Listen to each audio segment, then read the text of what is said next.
नमस्कार, ताल ठोक के देख रहे हैं आप। मैं हूं आपके साथ रोहित सरदाना और आज ताल ठोक के स्पेशल एडिशन है।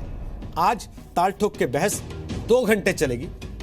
पहले 1 घंटे में मोदी सरकार के 3 साल में कितने कमाल, या फिर मोदी सरकार के 3 साल में देश बेहाल जैसा विपक्ष कह रहा है। और ताल ठोक के दूसरे स्पेशल एपिसोड में 6 बजे से क्या कांग्रेस का हाथ देश के गद्दारों के साथ, मणिशंकर अय्यर पर किनारा करके क्या बच पाएगी कांग्रेस। मोदी सरकार ने आज 3 साल पूरे कर लिए। हालांकि इस सरकार के पहले महीने से ही आकलन शुरू हो गया था कि 1 महीने में मोदी सरकार ने क्या किया, 1 साल में क्या किया। अब जबकि सरकार ने 3 साल का कार्यकाल पूरा कर लिया है, तो सरकार अपनी उपलब्धियां गिना रही है, विरोधी सरकार की कमियां बता रहे हैं, और इन सब से अलग प्रधानमंत्री नरेंद्र मोदी एक्शन मोड में।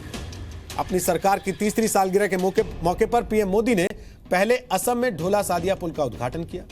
उसके बाद असम में ही इंडियन एग्रीकल्चर रिसर्च इंस्टीट्यूट की नींव रखी।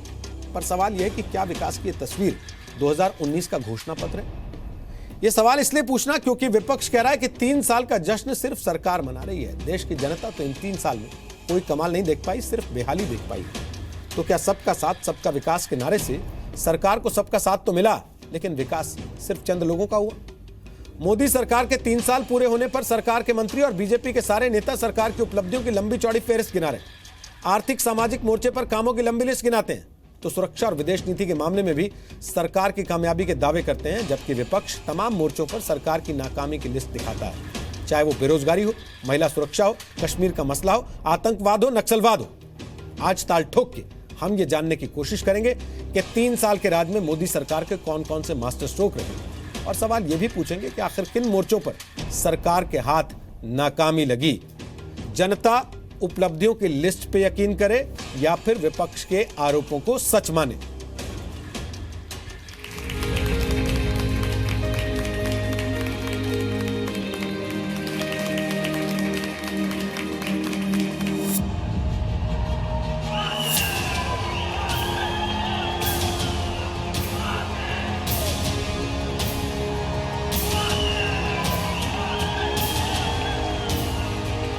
सत्तर साल की आजादी में कुछ बातें जो अचीव नहीं कर पाए, वो इन 3 सालों में अचीव कर पाए हैं। और इसीलिए हमने इन 3 साल के हमारे लोक संपर्क के अभियान का नारा बनाया है, साथ है, विश्वास है, हो रहा विकास। ऐसी सरकार जिसने अपने कुछ पूंजीपतियों को फायदा पहुंचा के नोटबंदी करके 3 करोड़ लोगों को बेरोजगार कर दिया इस देश में, और ये मैन्युफैक्चरिंग एसोसिएशन ऑफ इंडिया के आंकड़े हैं, 2 करोड़ लोग और बेरोजगार होने वाले हैं। नरेंद्र मोदी का भारत है, ये भारत बिल्कुल तेजी से आगे बढ़ रहा है। मैं ये कभी नहीं कहूंगा सब कुछ ठीक हो गया है। भारत ठीक होने के रास्ते पर है और इंफॉर्मेशन हाईवे पर मजबूती से आगे जाए। What celebrations are these? It's a celebration of the BJP and the NDA. Is it a celebration of the people? Are farmers celebrating? Is the youth celebrating? Is the laborers celebrating? Is industry celebrating? Whose celebration is it? इससे पहले कई वर्षों से देश में निराशावाद का माहौल था और अचानक एक आशा की किरण जागी। एक के बाद एक जितने भी क्रांतिकारी कदम मोदी सरकार के द्वारा उठाए गए, वो गरीब को केंद्र बिंदु रख करके, नौजवान को केंद्र बिंदु रखकर 3 सालों से कांग्रेस के प्रगति पत्रों पर लीपापोती से अपना नाम चढ़ाते हैं और 60 साल से कांग्रेस के विकास को कोसते जाते हैं। शायद इसीलिए वो झूठ का जश्न मनाते हैं। ताल ठोक के आज का पहला सवाल, मोदी सरकार के विकास में देश को कितना विश्वास है। दूसरा सवाल, क्या मोदी सरकार का 3 साल का काम 2019 का घोषणा पत्र है। तीसरा सवाल, क्या विपक्ष की भूमिका में नाकाम रहे मोदी के विरोधी। चौथा सवाल, क्या भाषण और शासन में समानता दिखा पाई मोदी सरकार। और ताल ठोक के आज का 5वां सवाल, क्या 3 साल में लोकतंत्र पर भारी रहा मोदी तंत्र। तो आपको बता दें कि ताल ठोक के आज बात करने के लिए हमारे साथ संबित पात्रा हैं। वो बीजेपी के राष्ट्रीय प्रवक्ता हैं। हमारे साथ राजीव त्यागी हैं, वो कांग्रेस पार्टी के राष्ट्रीय प्रवक्ता हैं।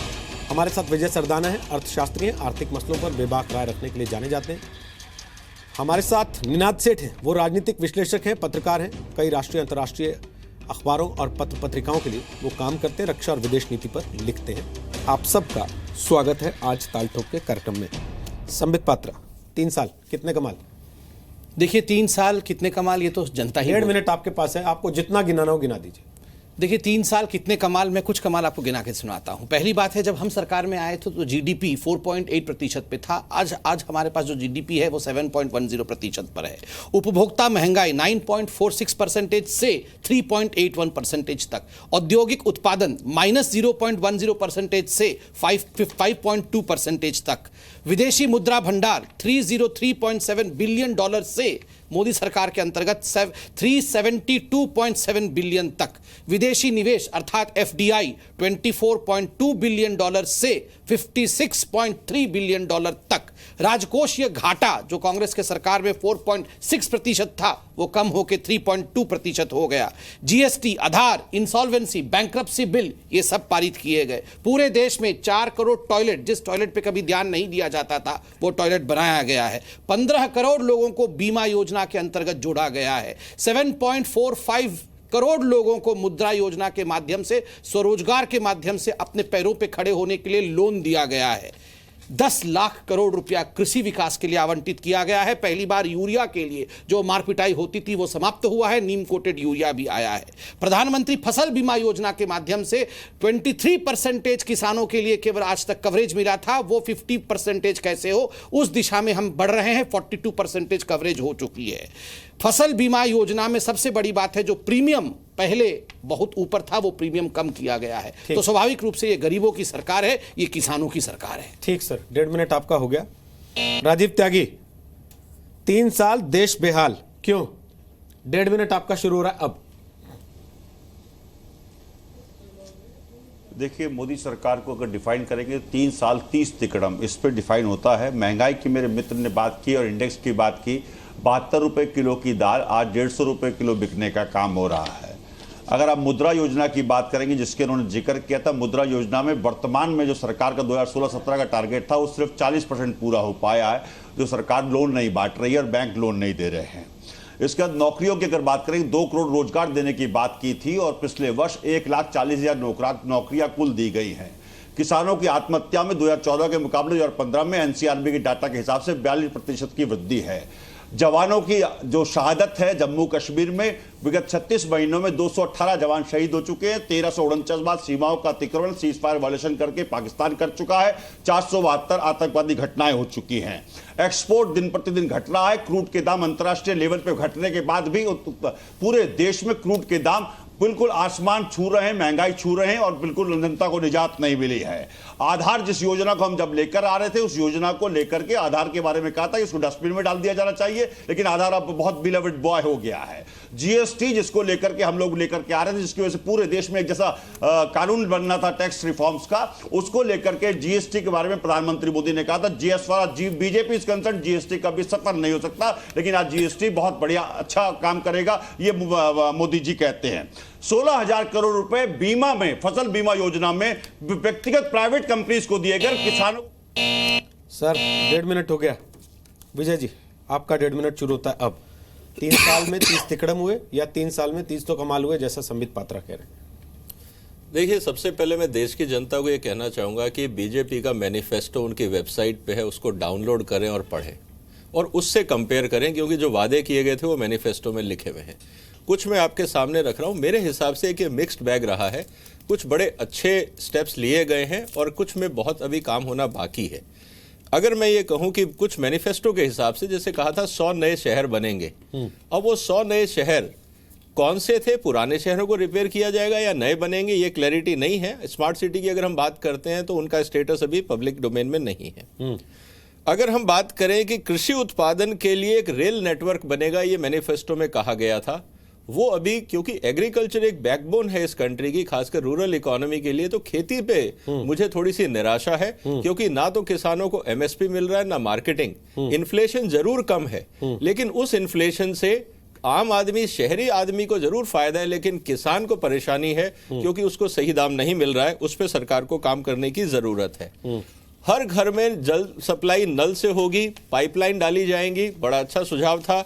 लेकिन क्वालिटी ऑफ वाटर, क्योंकि 80% बीमारियां जो हैं वो खराब पानी की क्वालिटी से होती हैं, उस पर ध्यान देने की जरूरत है। उस पर भी कोई कार्रवाई नहीं हुई है। एफसीआई को 3 भागों में बांटा जाएगा, उसके ऊपर अभी कोई कार्रवाई नहीं हुई है, क्योंकि एफसीआई किसानों के लिए एक सबसे बड़ी ऑर्गेनाइजेशन बन जाती है परचेज के लिए, वीट और राइस के लिए। उस पर काम नहीं हुआ है। ठीक सर, 1.5 मिनट हो गया। एक चीज बस जल्दी से बता दीजिएगा, क्योंकि हमारे दर्शक लगातार सवाल उठा रहे हैं त्यागी जी की एक बात पर। दाल 150 रुपए किलो मिल रही है क्या बाजार में? दाल इस समय 120 रुपए के आसपास है, डिपेंड करता है आप कहां से ले रहे हैं। लेकिन किसान को 38 रुपए भी दाल के नहीं मिल रहे हैं, और ये चीज है जिस पे सरकार को काम करने की जरूरत है। जनता ये देखती नहीं किसान को कितने मिल रहे हैं, जनता ये देखती है हम जिस दुकान से ले रहे हैं हमको वहां कितने की मिल रही है। देखिए, बाजार में 90 रुपए से 120 तक का रेंज है, आप कहां से लेते हैं डिपेंड करता है। ठीक, त्यागी जी 150 की ला रहे हैं, बहरहाल उनसे पूछेंगे वो कहां से ला रहे हैं। निनाद सेठ, आपका 1.5 मिनट स्टार्ट हो रहा है अब। मोदी सरकार की सबसे बड़ी उपलब्धि यह है कि जब दुनिया में रिसेशन सा चल रहा है, दुनिया की इकोनॉमी ढंग से नहीं चली, यहाँ 7.5% का ग्रोथ रेट है। ये एक छोटी बात नहीं है, एक बहुत बड़ी बात है। और पहले माना जाता था कि जब इकोनॉमिक ग्रोथ आएगा, जिस तरह के रिफॉर्म आएंगे, तो साथ में आप गरीब को लेकर नहीं चल पाएंगे। पर जैसे यूपी में इलेक्शन हुए, एक तरह का रेफरेंडम था, और बोलना एक चीज होती है और इलेक्शन के रिजल्ट एक और चीज होती है। वहां सबसे गरीब तबके ने वोट दिया और इतना बहुमत दिया, तो इससे साफ है कि दोनों चीजें साथ हुई हैं। 7.5% का ग्रोथ भी हुआ है और गरीब भी साथ में चला है। मैं ये भी मानूंगा, कहना चाहूंगा कि पहले ये समझा जाता था कि ये सरकार सिर्फ बातें करती है और काम नहीं करती। अगर आप देखें तो इतने सारे डिसीजंस हुए हैं 25 साल बाद। ये दिमाग में रखना जरूरी है कि 25 साल बाद एक मेजॉरिटी गवर्नमेंट आई है, और आप मेजॉरिटी गवर्नमेंट जब होती है तो आप डिसीजन लेते हैं। और ये डिसीजन अगर आप देखें तो हर दायरे में लिए गए हैं, चाहे वो जीएसटी हो, चाहे वो क्रॉस बॉर्डर स्ट्राइक हो, चाहे वो डीमोनेटाइजेशन हो। मोदी ने एक चीज पक्का कर ली है कि वो एक इस तरह के लीडर हैं जिनको आप सेकंड गेस नहीं कर सकते, आप अनुमान नहीं लगा सकते कि वो क्या करेंगे। इस तरह का जो एबिलिटी होती है ये बड़ी इंपॉर्टेंट है जब बड़े बड़े इश्यूज टैकल करना होता है और आपके पास मेजोरिटी होती है कि भाई पॉलिटिकल विल है, काम होगा, और उसमें ये नहीं सोचना पड़ेगा कि कल क्या होने वाला है। ये एक एजेंडा के साथ आए हैं डेवलपमेंट का एजेंडा। इलेक्शन में भी यूपी में जो हुआ था उससे एक तरह से मोहर भी लगी है गरीब की। तो ये मैं कहूँगा कि 3 साल बहुत बढ़िया रहे हैं, अच्छी इनिंग खेल रहे हैं मोदी जी। ठीक है, संबित पात्रा लोग लिख रहे हैं कि अगर वाकई 3 साल में इतने कमाल होते तो आपको आंकड़े बता के लोगों का पेट नहीं भरना पड़ता, उनकी दाल रोटी ठीक होती तो वो खुद बता देते आपको। नहीं, वो बिल्कुल सही बात है, और लोग खुद बता भी रहे हैं। कैसे बता रहे हैं? जो लोग होते हैं वो लोग गणतंत्र में या लोकतंत्र में ईवीएम मशीन या बैलट बॉक्स के माध्यम से बताते हैं। अगर कांग्रेस को 7 सीट मिली है, अहंकार की बोली नहीं है, चूंकि आपने प्रश्न पूछा मैं उत्तर दे रहा हूं। हमें 325 सीट मिली है, ये लोगों ने तो बताया है कि आप ठीक काम कर रहे हैं। अगर हम गलत काम करते तो लोग हमें वहां से सुपड़ा साफ करते और 7 सीट देते। 5 राज्यों के चुनावों में जिस प्रकार का वोट प्रतिशत रहा है, जब से मोदी सरकार आई है, हर राज्य में जिस प्रकार, हम हारे भी होंगे बिहार में, मगर वोट प्रतिशत वहां बढ़ा है, अर्थात हम काम तो सही कर रहे हैं, लोग बता रहे हैं हमें। दूसरी बात है, आप देखिए 100 नए शहरों के विषय में बात किया गया। पुराने शहर भी होंगे उसमें रेट्रोफिटिंग के माध्यम से, कि वहां पर रेट्रोफिटिंग करके किस प्रकार से वहां इंटरनेट की सुविधा इत्यादि दी जा सके।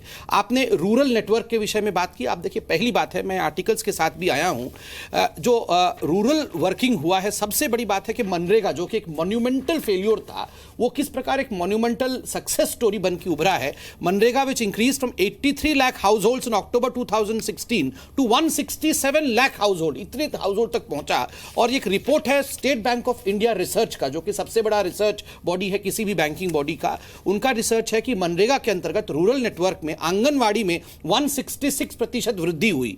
ड्रॉट प्रोफाइलिंग में, जो फैमिन के लिए काम करते हैं, सूखे के लिए, उसमें 158% वृद्धि हुई। रूरल ड्रिंकिंग वाटर, क्योंकि आप ड्रिंकिंग वाटर के बारे में बता रहे थे, 698% वृद्धि हुई। वाटर कंजर्वेशन हार्वेस्टिंग में 142% वृद्धि हुई। पहले गड्ढा खोदते थे, बताते थे कि हमने वहां पौंड बनाया है, पौंड होता नहीं था। और राजीव जी कहां से दाल खरीदते हैं मैं बता दूं, जरूर 10 जनपद से खरीदते होते, कमीशन खोरी तो वही होती है। राजीव त्यागी, मेरा सवाल यह है सर, अगर आधार को आज सरकार अच्छा बता रही है और वो आपकी योजना है, आपको तो खुश होना चाहिए कि आपकी योजना को अच्छा बता रहे हैं। अगर मनरेगा को अच्छा बता रहे हैं, आपको तो खुश होना चाहिए कि आपने मनरेगा ला के दिया, उसको आज अच्छा बता रहे हैं। अगर जीएसटी को अच्छा बता रहे हैं तो आपको खुश होना चाहिए कि आप लोग उस पर काम कर रहे थे, आज ये लोग उसी को आगे बढ़ा रहे हैं। आप दुखी क्यों हैं इस बात से कि आपकी चीज़ों को आगे बढ़ा रहे हैं? मैं दुखी नहीं हूँ, मैं बिल्कुल दुखी नहीं हूँ। हमें खुशी है कि हमारे बच्चे को वो पाल पोस रहे हैं, इसमें कहीं कोई दो राय नहीं है। लेकिन इतना जरूर कहना चाहूँगा, अगर जीएसटी आज से 3 साल पहले आया था तो देश को 50,000 करोड़ रुपए प्रत्येक वर्ष बचने का काम होता और बेहतर व्यवस्था होती। तो उन 1.5 लाख करोड़ रुपए के लिए 2.5 लाख करोड़ के लिए कौन जिम्मेदार है जो नुकसान हुआ देश के अर्थतंत्र को। दूसरी बात ये कहूँगा, आधार जो हम लेकर के आ रहे थे उस वक्त के जो बयान थे वो बयान याद करिए। हर चीज़ के लिए आलोचना नहीं होनी चाहिए। मैंने देश के जवानों की सीमा की शहादत पे भी मैंने जिक्र किया। आप थोड़ा 2-3 चीज़ें मैं बता देता हूँ मैं अपने मित्र को। पूरे देश में 4,68,48,000 किसान हैं, उसमें 12,60,000 करोड़ रुपए का बकाया। उस बकाये को क्या कर रहे हैं, जबकि 1,40,000 रुपए आपने 1,40,000 करोड़ रुपए उद्योगपतियों का माफ किया। देश में गेहूं के आयात शुल्क पे आपने 0 कर दिया था गेहूं का आयात शुल्क, क्योंकि जब बाजार में गेहूं का आना था किसान का, उसको 1625 रुपए प्रति कुंटल के बजाय 1500 रुपए कुंटल, 1400 रुपए कुंटल बेचना पड़ा, क्योंकि आपने आयात शुल्क 0 कर दिया था। इसके बाद अगर आप पाएंगे गेहूं के बाद गन्ने के बकाया की बात करेंगे तो पूरे देश के जो लोकसभा में माना सरकार ने कि 11,282 करोड़ रुपए गन्ने के किसानों का आज भी देश में बकाया है। इसके बाद अगर राष्ट्र सहायता की बात करेंगे, उर्वरकों पर मिलने वाली जो सब्सिडी है, पिछले बजट में अगर 74,100 करोड़ रुपए थी, उसको घटा करके 70,000 करोड़ रुपए कर दिया गया है। फसल बीमा में मैंने आंकड़े दिए कि 16,000 करोड़ रुपए आपने कंपनियों को प्रीमियम दे दिया, लेकिन किसानों को पूरे देश में सिर्फ 6,000 करोड़ रुपए मिला। ये तो किसानों की बात है मेरे मित्र रोहित जी। अब नौजवानों के ऊपर आते हैं कि सरकार ने नौजवानों के मामले में, जो कि हमारी सबसे बड़ी वर्क फोर्स है, हिंदुस्तान सबसे जवान नेशन है, क्योंकि मैं रोटी रोजगार के और विकास के मामलों में ज्यादा बोलता हूं। मैं सिर्फ इतना जानना चाहता हूं कि 2 करोड़ रोजगार के हिसाब से अब तक 6 करोड़ रोजगार दिए जाने थे, लेकिन आपकी सरकार ने 1,40,000 रोजगार दिए 2014 में, 1,35,000 रोजगार दिए 2015 में और 1,40,000 पुनः रोजगार दिए 2016 में। ये आपके सरकारी श्रम ब्यूरो के आंकड़े हैं, मेरे आंकड़े नहीं हैं।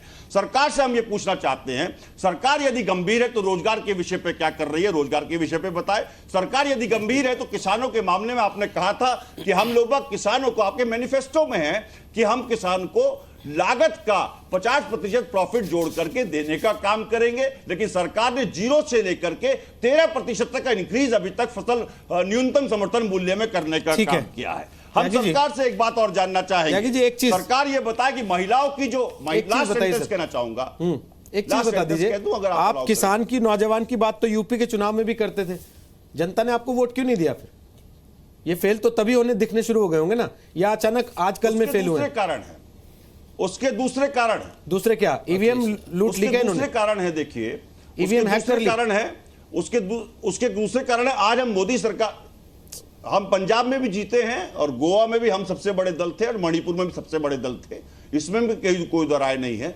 लेकिन उत्तर प्रदेश में हार के दूसरे कारण है, उसमें निश्चित रूप से किस दिन उत्तर प्रदेश में बहस होगी तब बता दूंगा आपको। मैं कुछ और आपसे कह रहा था, महिलाओं के मामले में आपने नारा किया था, बता रहे हैं, वो कह रहे हैं कि हमारी एक्सेप्टेंस है, इसका सबूत है उत्तर प्रदेश का चुनाव का नतीजा। आप कह रहे हैं कि इस पे आज चर्चा नहीं करनी चाहिए? नहीं, उत्तर प्रदेश में तो निश्चित, देखिए उत्तर प्रदेश में जो हुआ है, निश्चित रूप से जो उत्तर प्रदेश में हुआ उस पर एक सेंटेंस में जवाब देता हूं। कहीं ना कहीं निश्चित रूप से जो समाजवादी पार्टी के प्रति नाराजगी थी। अच्छा, तो आप कह रहे हैं कि अखिलेश यादव ने हरवा दिया, वरना आप लोगों ने तो पूरी जीत की व्यवस्था कर दी थी। आप ये कह रहे हैं अखिलेश यादव ने हरवा दिया? नहीं, मैं ये नहीं कह रहा हूं बिल्कुल। सर, आपकी शुरुआती वजह से समाजवादी पार्टी के प्रति लोगों की नाराजगी थी। हम भी हारे, वो भी हारे। सर, ऐसे ही कहा जाता है, उनके से हमारे सर ऐसे थोड़ी कहा जाता है सीधे सीधे कि अखिलेश ने हरवा दिया। मैं तो कहने के तरीके होते हैं, आप प्रवक्ता हैं, समझदार हैं, आपको कहने के 10 तरीके आते हैं। इसमें आपने साफ-साफ इशारा दे दिया कि अखिलेश यादव ने हरवा दिया। अब आते नमामि ये बात राज बब्बर पहले कह चुके हैं कि अखिलेश यादव ने हरवा दिया, आज आप भी कह रहे हैं। आज आप कह रहे हैं कि अखिलेश ने हरवा दिया, हमारी वजह से अखिलेश, वरना आप लोग सरकार बना लेते यूपी में शायद। दोनों एक दूसरे की वजह से हारे। नहीं, हार गए तो हार गए ना। नहीं सर, ये ऐसे चलेगा नहीं, त्यागी जी बोल नहीं चलेगा। त्यागी जी, आपने कहा कि अखिलेश यादव ने हरवा दिया आपको, आप वरना सरकार बना लेते शायद, क्योंकि बीजेपी ने इतना बर्बाद कर दिया था कि जनता आपको वोट देना चाहती थी, लेकिन आपने अखिलेश को आगे कर दिया, इसलिए आप लोग हार गए। सर जवाब दीजिएगा थोड़ा सा रुक के।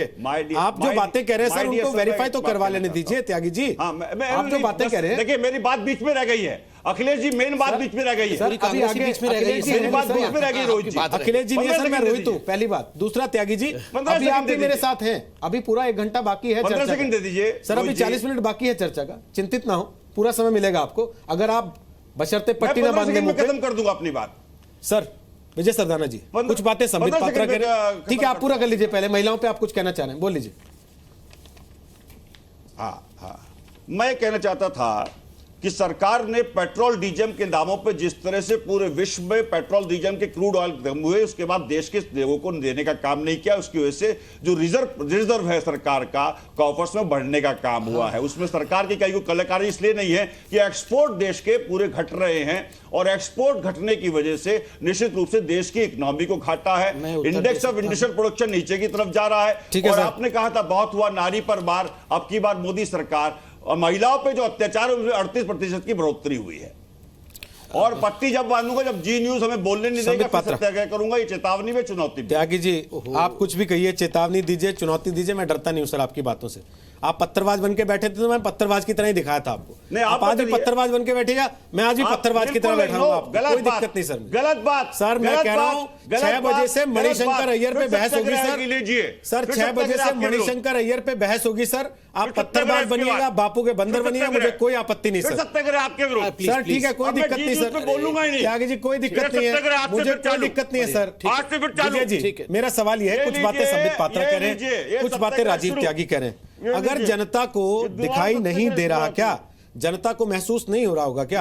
अगर जनता को महसूस हो रहा है तो वो चीजें फिर उस नतीजों में दिखाई क्यों नहीं दे रही हैं, अगर वाकई सरकार फेल है 3 साल में? तो देखिए, जैसा मैंने शुरू में कहा कि इस समय अगर 3 साल की बात करें तो जनता के सामने एक मिक्स्ड बैग है। ऐसा नहीं है कि जनता पूरी तरह से मायूस है, जनता आज भी उम्मीद में है। जनता के पास सबसे बड़ी जो उम्मीद की बात यह है कि जनता को अल्टरनेट लीडरशिप नहीं दिख रहा है। तो निश्चित रूप से आज भी पूरा भरोसा यह है कि मोदी साहब कुछ करेंगे इस देश के लिए। ये एक पब्लिक माइंडसेट चल रहा है। जहां तक बात करी है मोदी साहब ने रिफॉर्म्स को लेके, एग्रीकल्चर या बाकी रिफॉर्म्स को लेके, निश्चित रूप से शुरुआत हुई है, लेकिन अभी तक जो अपेक्षाएं थी, लोगों की जो उम्मीदें थी, वहां तक अभी नहीं पहुंचे हैं। और हम ये कह सकते हैं कि 3 साल हुए, अभी 2 साल और इंतजार करिए, शायद आपके रिजल्ट वहां तक आएंगे, अच्छे दिन अभी और आएंगे। लेकिन जो सबसे बड़ी बात यह है कि जो महत्वपूर्ण मुद्दे हैं, इस देश की जो बढ़ती आबादी है, बढ़ती जो बेरोजगारी है, निश्चित रूप से अगर आप आरएसएस का भी स्टेटमेंट देखें, वो भी खुश नहीं है एम्प्लॉयमेंट के इशू को लेके। तो मुझे लगता है कि अगर आज किसानों को उसके उत्पादन का पूरा मूल्य नहीं मिल रहा है तो बीजेपी सरकार को इसके बारे में चिंतित होना पड़ेगा कि 55 रुपए का एमएसपी है और 38 रुपए भी अगर किसान को मंडी में नहीं मिल रहा है, इसके आप ये नहीं कह सकते कि महंगाई कम हो गई है। ये किसान का एक हिसाब से शोषण हो रहा है क्योंकि उसको उसके वाजिब दाम नहीं मिल रहे, ये हकीकत है। रही बात बेरोजगारी की, तो जो हम बार बार हम कहते हैं मुद्रा बैंक की, मैं इस बात को एक जोड़ना चाहूंगा, मुद्रा बैंक को भी आपको ढंग से समझना पड़ेगा क्योंकि बहुत सारे जो पुराने अकाउंट व्यापारियों के थे वो मुद्रा बैंक में उन्होंने, बैंक मैनेजर्स ने ट्रांसफर किए हैं ये दिखाने के लिए कि मुद्रा में बहुत सारा लोन गया है और उससे रोजगार पैदा हुए हैं। हकीकत ऐसी नहीं है। कहीं ना कहीं बुक मैनेजमेंट बैंकर्स ने किए हैं मुद्रा बैंक के नाम पे। तो मुझे लगता है कि एम्प्लॉयमेंट और फार्मर्स इनकम ये इसके कॉर्नर स्टोन होंगे मोदी सरकार की सक्सेस के। बाकी चीजें प्रोसीजरल हैं, वो होती रहेंगी, वक्त के साथ उनमें सुधार आएगा। एक सेकंड राजीव त्यागी जी, खा पी के रोने की जो आदत है ना वो ठीक नहीं होती है। आप पूरा समय लेने के बाद मुंह पे पट्टी बांध के बैठे हैं। आज लोगों को समझ में आ रहा है कि आप नाटक कर रहे हैं। आप चाहें तो उसको खोल लें, आप बांध के भी बैठना चाहेंगे तो मुझे आपत्ति नहीं है। निनाद सेठ आपसे कमेंट ले रहा हूं, फिर संबित आपसे लूंगा, फिर राजीव जी के पास जाऊंगा। तब तक वो चाहें तो बांध के बैठ सकते हैं। निनाद सेठ, एक सरकार की सफलता को, सर एक सरकार की सफलता को तौलने का पैमाना क्या है? आर्थिक आधार है, सामाजिक अधिकार आधार है, न्यायिक व्यवस्था है, वहां पर अपराध की क्या स्थिति है, या बॉर्डर पे क्या हो रहा है, या सारे पहलुओं पे आपको लगता है कि मोदी सरकार फेल हुई है 3 साल? भाई ऐसा है, मोदी सरकार सारे पहलुओं पे अच्छा कर रही है। और ये कहना कि यूपी का इलेक्शन एक तरह की परीक्षा नहीं थी कि भाई किस तरह किया, क्योंकि ज्यादातर क्या होता है कि 3 साल में जब इलेक्शन होते हैं तो जो, पर वो परीक्षा तो अखिलेश की थी ना, वो सही तो कह रहे हैं कि अखिलेश ने हरवा दिया। नहीं भाई, वो परीक्षा अखिलेश यादव की थी, मोदी सरकार की कैसे थी? मोदी सरकार को उन्होंने कटघरे में खड़ा कर दिया था पहले इलेक्शन के पहले। अब कैसे कह सकते हैं हार गए, तो ऐसा थोड़ी होता है। मेरा कहने का मतलब यह है कि मोदी सरकार की अचीवमेंट्स को तोलने के 3 जरूरी चीजें हैं। पहला कि गरीब को मोदी सरकार पे विश्वास है कि नहीं। अब इतने सालों बाद जो कैश ट्रांसफर्स हुए हैं, जो सब्सिडीज को हटा के डायरेक्ट सब्सिडीज पहुंचाई हैं गरीबों को, उसका असर पड़ा है। इसीलिए गरीब का विश्वास मोदी सरकार पे रहा है। अगर ऐसा नहीं होता तो जैसे मैंने कहा यूपी के इलेक्शन में नजर आ जाता। दूसरी बात यह है कि सेंसेक्स का अगर देखें आज 31,000 पहुंचा है, 7.5% की ग्रोथ रेट है। बहुत सारे डिसीजंस जो है जीएसटी वगैरह उससे फायदा हुआ है। और ये अगर समझ नहीं रही है ऑपोजिशन तो उनके लिए खतरा है, क्योंकि मोदी सरकार के लिए एक बहुत अच्छी अपॉर्चुनिटी है 2019 में। ऐसा लग रहा है कि ये सरकार वापस आएगी, इसका मतलब 2024 तक प्लानिंग का दायरा है। तो मैं तो ये कहूंगा कि अभी हम मिडवे पहुंचे ही नहीं है, मिडवे हम 2 साल बाद पहुंचे। संबित पात्रा, आधे से ज्यादा समय आपकी सरकार का बीत चुका है। आपने नोटबंदी की कहा काला धन आएगा, आज तक नहीं बताया कि कुल मिला के कितना काला धन आप लेके आए। आपने कहा था कि हम कश्मीर में धारा 370 हटा देंगे, अब तक उसको लेके आपके यहाँ कोई चर्चा दिखाई नहीं देती है कि आप हटाना चाहते हैं या नहीं हटाना चाहते हैं।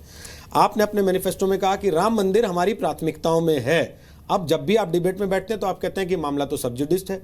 मैनिफेस्टो में लिखते हुए कि आपको नहीं पता था कि वो सब्जुडिस्ड है मामला। कम से कम इन्हीं 3 चीज़ों का जवाब दे दीजिए। मैं सबका जवाब देता हूं। बहुत महत्वपूर्ण दिन है आज, तो बड़े शालीनता के साथ। नंबर 1, आपने जो कहा कि काले धन पे क्या किया सरकार ने, देखिए नियत आप कंपेयर करिए। जो पिछली सरकार थी, मैं चुनाव के पहले दिख गई ना, जब रैली चल रही थी, आप लोग कह रहे थे हम काले धन पे ये कमाल कर देंगे। आप चाहते थे ना आंकड़े भी, आप तो फिल्म दिखाते थे जीजा जी, क्या हुआ सर? आंकड़े भी दूंगा ना, आप सुन लेंगे तो। सर देखिए, 2.5 वर्षों तक सुप्रीम कोर्ट एसआईटी के, हम नहीं बोल रहे थे, आप भी नहीं बोल रहे थे, सुप्रीम कोर्ट बोल रहे थे कि एसआईटी बैठाइए। वो लोग तो रिव्यू पिटीशन डाल रहे थे कि हम किसी भी कीमत पे नहीं बैठाएंगे एसआईटी। 2.5 दिनों में बैठाया। सुप्रीम कोर्ट की निगरानी में एसआईटी काम कर रही है। दूसरी बात, डिमोनेटाइजेशन के बाद आपने पिछले हफ्ते ही अखबार में पढ़ा होगा headline, 91 lakh people added to the tax net. 1% व्यक्ति केवल टैक्स देता था, उसमें जितना वर्षों में पहले ऐड नहीं हुआ था, 91 लाख लोग ऐड हुए हैं।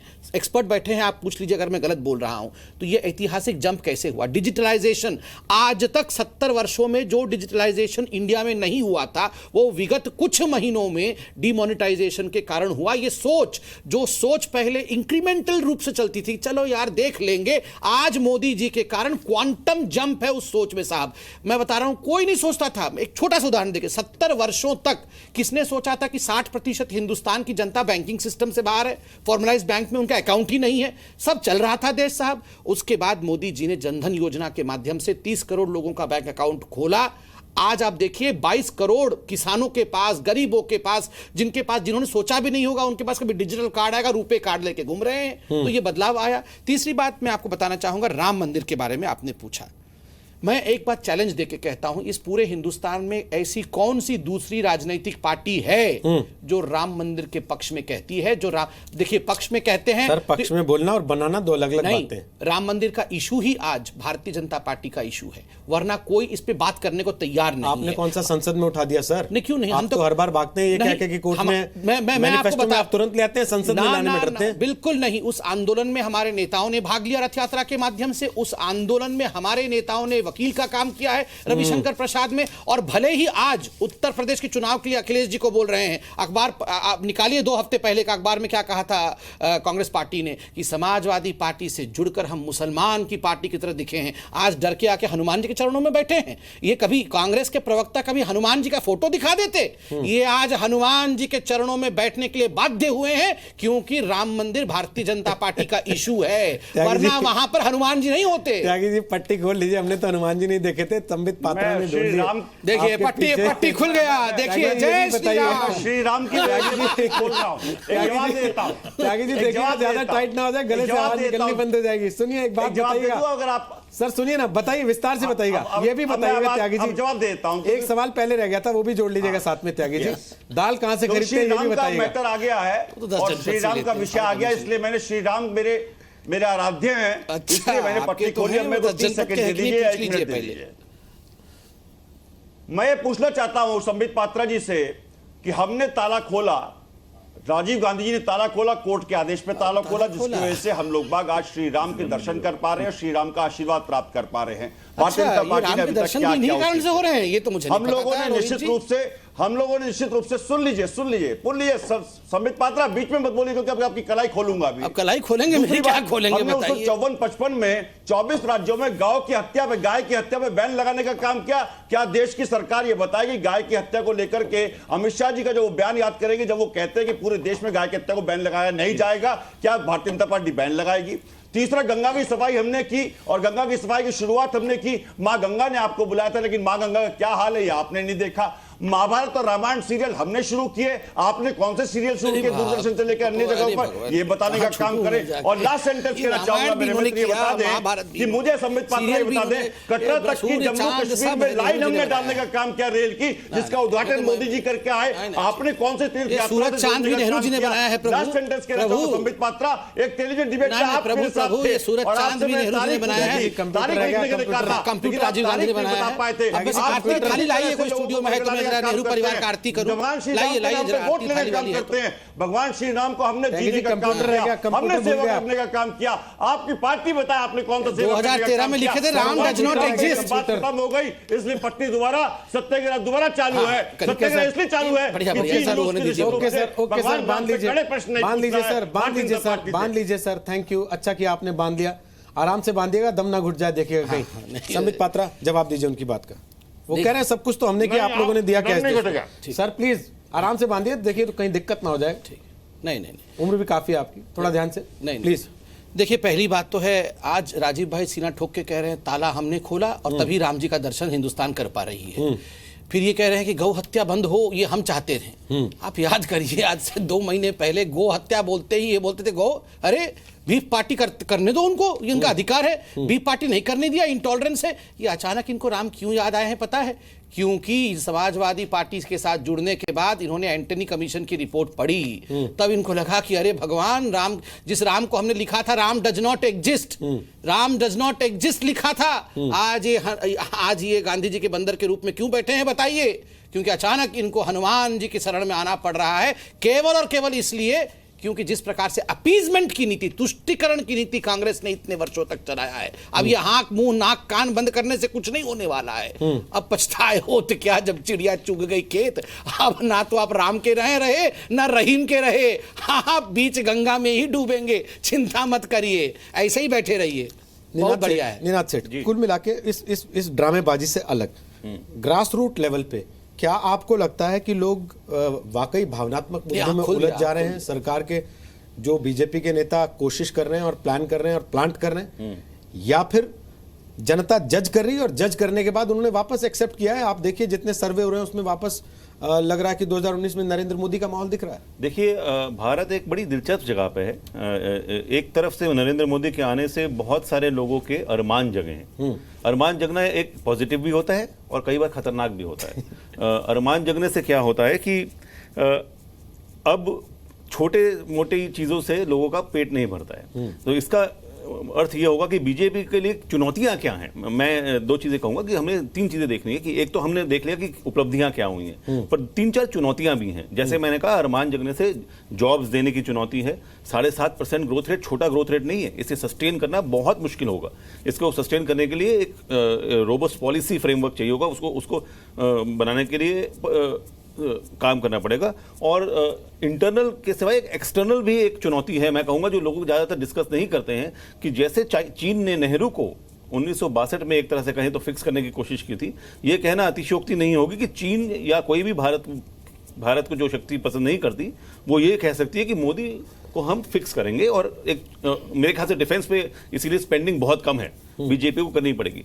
इन चुनौतियों के सामने एक अच्छी बात भी है कि मोदी के सामने इस वक्त ऑपोजिशन नहीं है। 2019 अगर आप गोल्डमैन सैक्स की रिपोर्ट पढ़ें या काफी बड़े बड़े लोगों ने कहा है कि 2019 का India is low risk high reward country right now. Risk कम है, रिवॉर्ड ज्यादा है। 2019 का इलेक्शन बैग में है, कई लोग ये मानते हैं। इसका मतलब हम 2024 तक प्लान कर सकते हैं। तो बीजेपी, मैं एक आखिरी कहूंगा कि जमीन पे लोगों को अब अपेक्षा है कि 2024 तक पॉलिसीज चलती रहे जिस तरह चल रही हैं। तो ऑपोजिशन बापूजी का बंदर इसलिए बना कि उसने हार मान ली? बापूजी का बना है, कौन से गांधी जी का बना है वो सोचिए। नहीं, ये तो देखिए, एक बात तो आप जो यूपी इलेक्शन हुआ या दिल्ली में जो आपको रिजल्ट्स मिले, आपको भी लगता है ईवीएम हैकिंग हुई? देखिए, मैं उस बात में नहीं जाना चाहूंगा क्योंकि उसके पीछे कोई लॉजिक समझ में नहीं आ रहा है, जिस तरह के आर्ग्यूमेंट आ रहे हैं पॉलिटिकल सिस्टम से। लेकिन मैं एक बात ये कहना चाहूंगा, निश्चित रूप से इस देश में आज की तारीख में एक ऑपोजिशन का, पॉलिटिकल लीडरशिप का वैक्यूम है। हम इसको माने या ना माने, हमारी अपनी एफिनिटी किसी जगह हो खुद ही सकती नहीं है। मान रहा कि उनके पास लीडरशिप हाँ, नहीं है। मैं वही कह रहा हूं कि देखिए जनता देख रही है, मैं जनता की पॉइंट ऑफ व्यू से कह रहा हूं, मैं किसी पार्टी को डिफेंड या अपोज नहीं कर रहा हूं। एज ए सिटीजन जब मैं वोट करने जाता हूं तो मुझे लगता है कि what is alternate to mister Modi as of today. आज मोदी साहब का अल्टरनेट लीडरशिप लेवल पे, नेशनल लेवल पे कौन है, ये क्लैरिटी नहीं है। ये एक बहुत बड़ा बेनिफिट बीजेपी को है। दूसरा जो सबसे बड़ा बेनिफिट बीजेपी को है वो है ऑर्गेनाइजेशन बिल्डिंग। किसी भी पॉलिटिकल पार्टी की ऑर्गेनाइजेशन नहीं है, आप मानिए उसका फायदा इलेक्शन में मिलेगा बीजेपी को। तो आने वाले समय में इलेक्शंस बीजेपी जीतेगी या नहीं जीतेगी, ये दो चीजों पे निर्भर करेगा। पार्टी की ऑर्गेनाइजेशन कैसी है और लीडरशिप कैसी है, अपोजिशन को उससे सीखना पड़ेगा। कम बैक टू 3 साल जो मोदी सरकार के जो मुद्दा हमने लिया है, मैं उस पर वापस आना चाहूंगा, जिसमें बीजेपी को निश्चित रूप से जनता को भरोसे में लेना पड़ेगा, क्योंकि हमें लग रहा है कि अगर मोदी साहब चाहे तो देश का भला कर सकते हैं, लेकिन कहीं ना कहीं प्रायोरिटीज को रीलुक करना पड़ेगा। आप ही के मैनिफेस्टो में लिखा था कि अदालतें इस देश में दुगनी करेंगे। कितनी अदालतें डबल हुई, इस पे आपको जनता को जवाब देना पड़ेगा। एपीएमसी में और आपके मैनिफेस्टो में कहा था कि कॉस्ट ऑफ प्रोडक्शन के ऊपर 50% हम एक्स्ट्रा प्रॉफिट देंगे, लेकिन 3 महीने बाद ही आपने सुप्रीम कोर्ट में हलफनामा दिया कि हम नहीं दे सकते। और आय, किसानों की आय 22 में दुगनी होगी। जिस तरह से अभी हालात चल रहे हैं वो नहीं दिख रहे हैं। क्या अचानक कल कोई चेंज आएगा, अगले महीने कोई चेंज आएगा? ये खाका भी एक एग्रीकल्चर प्लान इस देश का नहीं है, फूड सिक्योरिटी प्लान इस देश का नहीं है। तो ये एक चिंता की बात है, क्योंकि इस देश की आबादी हर साल 2 करोड़ बढ़ रही है, और अचानक ये मुद्दा बीजेपी के लिए इतना बड़ा हो जाएगा कि संभले नहीं संभलेगा। संबित पात्रा, ये भी साथ में जोड़िएगा, आपने धारा 370 का जवाब गुल कर दिया बीच में। नहीं मैं दूंगा, मगर पहले खाद्य, क्योंकि सबसे महत्वपूर्ण देश का खाद्य होता है। और देखिए रोहित जी, ये हिंदू अखबार का है, अभी 1 हफ्ते पहले का, food grain output revised upwards to record 273.4 million tons. Hindustan का सबसे ज्यादा फूड ग्रेन प्रोडक्शन इस वर्ष हुआ है 2016-17 में। मैं कंपैरेटिव डाटा आपको देता हूं। 2014-15 में 252 मिलियन टन हुआ था, 15-16 में 252.23 हुआ था, 16-17 में 273.4 मिलियन टन हुआ है। व्हीट प्रोडक्शन 5.5% बढ़ा है, राइस प्रोडक्शन 5 मिलियन टन बढ़ा है। पल्सेस जो दाल होती है, जिसको कोई इंसेंटिव नहीं मिलता था, हिंदुस्तान में लोग उगाते नहीं थे, वो 37% बढ़ा है। मैं पूरी डिटेल आंकड़े में नहीं जा रहा हूं, आपको छोटी छोटी बातें कि किस प्रकार आप यूरिया को लेकर देखिए। आप याद करिए 4 वर्ष पहले तक यूरिया के लिए लाठी भांजे जाते थे। अगर दाल का प्रोडक्शन बढ़ा है तो आम आदमी को वो सस्ती क्यों नहीं मिल रही? अगर यूरिया के मामले में मुझे नहीं पता बड़ा कि काम कर दिया है तो किसान के हालात बेहतर क्यों हुए? देखिए अगर किसानों के लिए आपने पैसे को लेकर, देखिए राजीव जी ने कहा बीमा को लेके सब चीजें इतनी अच्छी कर दी हैं पात्रा जी, तो किसान सुसाइड क्यों कर रहे हैं? 2015 में दालों के भाव ऊपर बढ़े थे, उस समय मोदी सरकार ने कहा था हम इंसेंटिव देंगे, दाल उत्पादन बढ़ाएंगे और दाल को यहाँ कम करेंगे, प्राइस करके दिखाया। मुझे नहीं पता वो कहां से खरीदते हैं, मैं तो मूंग की दाल खरीदने गया था, मैं 70 रुपए में मूंग की दाल लेके आया था, मैं खुद ही लेके आया था 70 रुपए में मूंग की दाल, मैं परसों तरसों लेके आया था। ये 150 में कहां से लाते हैं? जनता देख रही, जनता से पूछ लीजिए, ट्विटर पे भी। अरहर दाल की बात कर रहे हैं, आप भी जानते हैं। अरहर दाल 80 रुपए 90 रुपए में मिल रहा है, 150 रुपए में कहां मिल रहा है? आप बताइए। मैं तो खुद मार्केटिंग करता हूं, 90 रुपए में मैं लेके आया हूं। 80, 85, 90। आप किस एरिया में, लुटियंस दिल्ली में खरीदेंगे तो 90 में मिलेगा। आप अगर चले जाएंगे बंगाली मार्केट, वहां से हम खरीदते नहीं है, हम लोग जाके मलकागंज इत्यादि से लेते हैं, वहां 80 रुपए में मिलता है। आप खुद लाके देख लीजिए, ठीक है। हाँ, तो ये 150 रुपीज में कहां से लाए हैं मुझे नहीं पता है। आगे दम घुट रहा है। नहीं, वो तो सत्याग्रह कर रहे हैं, वो करने दीजिए प्लीज। तो मैंने अपनी बात रखी, आपने कहा दाल आप इतने में खरीद रहे हैं, उनका जवाब पिछला रह गया था कि वो दाल कहां से खरीदते हैं। त्यागी जी पट्टी खोल लीजिए, थोड़ा बोलिए।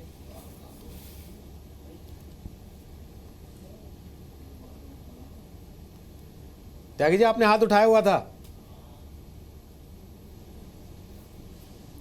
त्यागी जी आवाज आ रही है मेरी? अब वो बोलना नहीं चाहते हैं तो क्या करें? त्यागी जी मुझे सुन पा रहे हैं? मुझे बताया गया त्यागी जी आप तक आवाज जा रही है, फोन कनेक्टेड है आपसे। चलिए ठीक है, दोबारा कोशिश करते हैं, एक बार फिर से आपको फोन लगाते हैं। आप तक आवाज अगर नहीं पहुंच रही है वाकई तो दोबारा कोशिश करेंगे। आप तब पट्टी खोल लीजिएगा, आपने हाथ उठाया था इसलिए मैं आपके पास आया था। संबित आप अपनी बात पूरी कीजिए। देखिए एक बहुत बड़ा जो नोशन क्वेश्चन यहाँ पूछा जाता है, विजय जी ने बहुत देखिए अच्छे क्वेश्चन आपने पूछे हैं। एक एम्प्लॉयमेंट के बारे में आपने पूछा।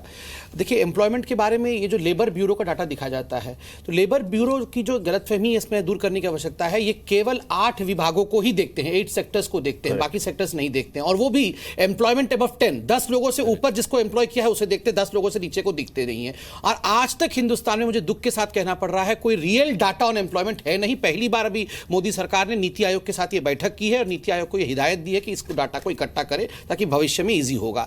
और तीसरी बड़ी बात है कि एम्प्लॉयमेंट के लिए एक टास्क फोर्स भी मोदी सरकार ने बनाया, और जो मुद्रा योजना है, बाकी मैं बहुत डिटेल आंकड़े में नहीं जाऊंगा, अगर 2-2 करोड़ का हमने प्रॉमिस किया था तो 7.5 लाख लोगों को 7.45 लाख लोगों को हमने इसमें मुद्रा योजना में जो 3 उसके प्लेटफॉर्म्स हैं उसमें हमने लोन दिया है। लगभग 4 लाख करोड़ रुपए इसमें आवंटित हुआ है। तो जो हमने प्रॉमिस किया था skill India, stand up India, startup India से, जब आंकड़े जारी करता है पात्रा जी, इन लोगों को उसमें ऐड क्यों नहीं करता कि हमने इनको लोन दे दिया, ये अपना काम कर रहे हैं? 1950 के दायरे से ही ये आप बताएंगे सरदारा साहब, ये रूल है कि वो केवल 8 विभागों को ही देखती है और 10 लोगों से ऊपर जिनको एम्प्लॉय किया जाता है उसको। आप 1200 क्लॉज हटा सकते हैं सरकार, तो ये हट रही है ना 3 साल के अंदर, तो इसको भी चेंज कीजिए। मैंने बताया ना कि अभी अगर आप पूछिए, अगर आप वाकई लोगों को स्वरोजगार के लिए प्रेरित कर रहे हैं, आप पूछिए, उसको रोजगार के साथ जोड़िए ना। मैं देखिए, आप पूछिए, इसके लिए टास्क फोर्स बनाया गया नीति आयोग में कि आप रियल टाइम डाटा लाइए, ये डाटा होगा नहीं। दूसरी बात है एमएसएमई में टैक्स कम करके किस प्रकार एमएसएमई को बढ़ावा मिले। पहले 30% टैक्स था, उसको 25 किया। फिर कोशिश करते हैं, मुझे बताया गया त्यागी जी फोन काट रहे हैं लगातार। त्यागी जी मेरी आवाज आ रही है आपको?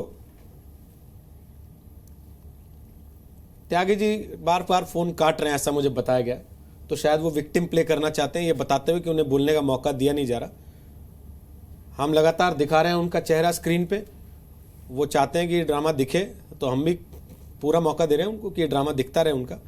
त्यागी जी आप दिख रहे हैं लगातार स्क्रीन पे, आपको फोन लगाया जा रहा है, आप मुझे बताया गया कि काट रहे हैं फोन।